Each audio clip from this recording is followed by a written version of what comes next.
Hello বন্ধু, welcome to passionate spirit. আপনি কি কখনো আপনার ওয়েলথ অ্যাম্বিশন নিয়ে চিন্তা করেছেন? অর্থাৎ আপনার অর্থ সম্পদের বিষয়ে কি গোল রয়েছে, আপনার কি অ্যাম্বিশন রয়েছে সেই বিষয়টি সম্পর্কে আপনি কি নিজের সাথে কখনো বোঝাপড়া করেছেন, আলাপ আলোচনা করেছেন? এই বিষয়টি কিন্তু খুব ইম্পর্টেন্ট বন্ধু। আমরা সাধারণত একটি নির্দিষ্ট পর্যায় পর্যন্ত পড়াশোনা করার পরে একটি চাকরিতে ঢুকে যাই কিংবা একটি ব্যবসাতে ঢুকে যাই এবং সেখান থেকে আমাদের কিছু এইম থাকে। সেই এইম অনুযায়ী আমরা অর্থ উপার্জন করতে থাকি। কিন্তু সত্যিকার অর্থে প্রতি বছরের শেষে কিংবা নির্দিষ্ট একটি সময় পরে হয়তোবা ৫ বছর ১০ বছরের শেষে আসলে আপনার রেট অ্যাম্বিশনটি কি? আপনি কতখানি অর্থ উপার্জন করতে চান কিংবা কতখানি অর্থ সম্পদ প্রতিপত্তির মালিক হতে চান, সেই বিষয়ে আপনার ভিশনটি কিন্তু ক্লিয়ার হওয়া খুবই জরুরি।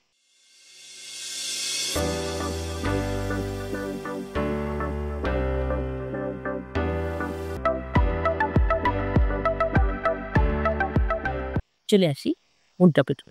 বন্ধু, আপনি আপনার ওয়েলথ অ্যাম্বিশনটি কি হবে সেই বিষয়টিতে আপনি যত বেশি ক্লিয়ার হবেন, তত বেশি আপনার পদক্ষেপগুলো ঠিক সেই একই ডিরেকশনে চলবে। আপনি যদি ক্লিয়ার না হয়ে কোনো ডিরেকশন ছাড়াই একটি গন্তব্যহীন পথে হাঁটতে থাকেন, তাহলে আপনি আসলে নিজের নিয়তির উপরই ছেড়ে দেবেন যে আপনি আসলে কি ধরনের কতটুকু সহায় সম্পদ কিংবা প্রতিপত্তি নিজের জীবনে তৈরি করতে পারবেন কিংবা অ্যাট্রাক্ট করতে পারবেন। ল অফ অ্যাট্রাকশন বলে, আপনি যত ক্লিয়ার রিজন নিয়ে আপনার অর্থ, সম্পদ ইত্যাদি অ্যাম্বিশনের দিকে আগাবেন, আপনার পথ তত সহজ হবে। কারণ তখন ইউনিভার্স এবং প্রত্যেকটি এলিমেন্ট তখন আপনাকে এই বিষয়গুলো বা এই অ্যাম্বিশনটি অ্যাচিভ করার জন্য সাহায্য করবে। আমি কয়েকটি এক্সাম্পল দিয়ে বুঝিয়ে দিই। আপনার হাতে যদি খাতা কলম থেকে থাকে তাহলে এই নোটগুলো নিয়ে নিন এবং অবশ্যই আপনি আপনার অ্যাম্বিশনটিকে আমার এই ইনস্ট্রাকশন কিংবা অ্যাডভাইস অনুযায়ী লিখে ফেলতে চেষ্টা করবেন।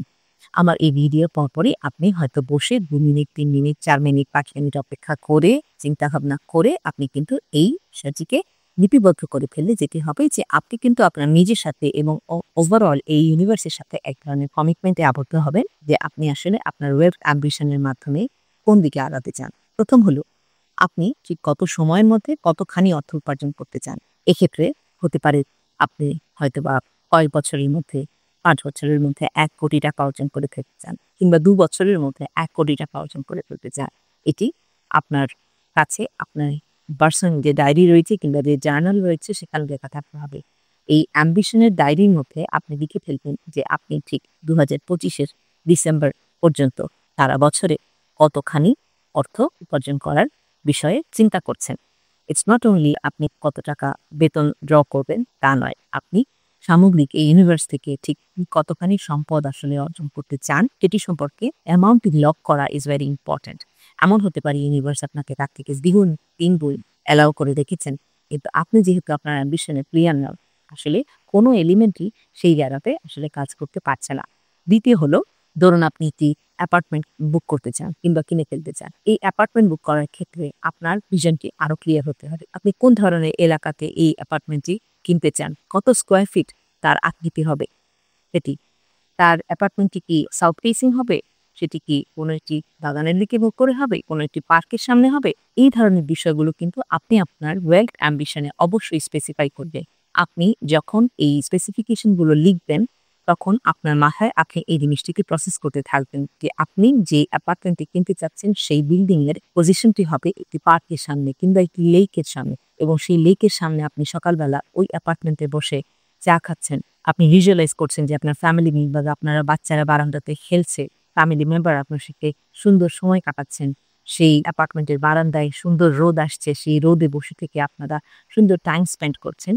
অ্যাম্বিশন গুলো যেন ঠিক এইভাবেই আপনি আপনার স্ক্রিপ্টে লিখে ফেলতে পারেন। কাজেই আপনি এই জিনিসগুলোকে যদি স্পেসিফাই করেন, তাহলে আপনি আপনার ব্রেইনে যেমন রেজিস্টার করলেন যে আপনি এই একটি অ্যাম্বিশনের দিকে আগাচ্ছেন, যেখানে আপনার লক্ষ্য হলো একটি অ্যাপার্টমেন্ট এবং সেই অ্যাপার্টমেন্টের কি ফিচার আপনি আসলে আপনার জীবনে দেখতে চান, তা থেকে আপনি কি করে নিজের জীবনকে সমৃদ্ধ করে তুলতে চান, সেই বিষয়টিও কিন্তু আপনি লিখে ফেললেন। যেমন ধরুন, আরেকটি উদাহরণ দিন যে আপনি একটি গাড়ি কিনতে চান। সেই গাড়ির রং কি হবে, সেটি কোন ব্র্যান্ডের হবে, আপনি ঠিক কত টাকার মধ্যে একটি গাড়ি কিনতে চান, সেই অ্যাম্বিশনটি আপনি লিখে ফেলুন। আজকেই লিখে ফেলুন। আপনি দেখবেন ইউনিভার্স আপনার এই চাওয়াকে রেজিস্টার করে ফেলবে এবং এই লেখার কারণে, এই রেজিস্টার করে ফেলার কারণে আপনি এরপরে খুব দ্রুত সময়ের মধ্যে ইউনিভার্সের সমস্ত এলিমেন্টের শক্তি দিয়ে আপনি কিন্তু সেই দিকেই ধাবিত হবেন। আপনাকে সমস্ত ইউনিভার্সের সবাই মিলে সাহায্য করবে কি করে আপনি ওয়েলথ অ্যাম্বিশনের দিকে আগাতে পারেন। তো বন্ধু, আমার আজকের টিপসের মূল মেসেজ ছিল যে আপনি জীবনে যে লক্ষ্যই অর্জন করতে চান না কেন, তাকে কোথাও না কোথাও রেজিস্টার করুন, তখন লিখে ফেলুন এবং সেই জিনিসটিতে time to time get back করুন। এখন আমার প্রশ্ন হলো, আপনি কি চেঞ্জ করতে পারবেন কিনা? আমি ধরে নিই ২০২৫ ডিসেম্বরের মধ্যে আপনি একটি ওয়েলথ অ্যাম্বিশন করেছিলেন এবং তার থেকে অনেক বেশি আপনি অর্জন করলেন।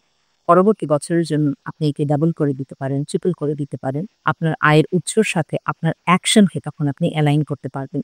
অবশ্যই কেবলমাত্র এই জিনিসটিকে রেজিস্টার করে খাতায় লিখে রেখে দিলেই কিন্তু চলবে না। এই জিনিসটিকে রিয়েলিটিতে নিয়ে আসার জন্য আপনাকে তখন রাইট অ্যাকশনের দিকে চিন্তা করতে হবে। এই রাইট অ্যাকশন আপনি যত তাড়াতাড়ি নিতে পারবেন, আপনি কিন্তু আপনার ওয়েলথ অ্যাম্বিশনের জায়গাতে তত দ্রুতই সফল হবেন। Be passionate, be positive. ভালো থাকবেন বন্ধুরা। বাই।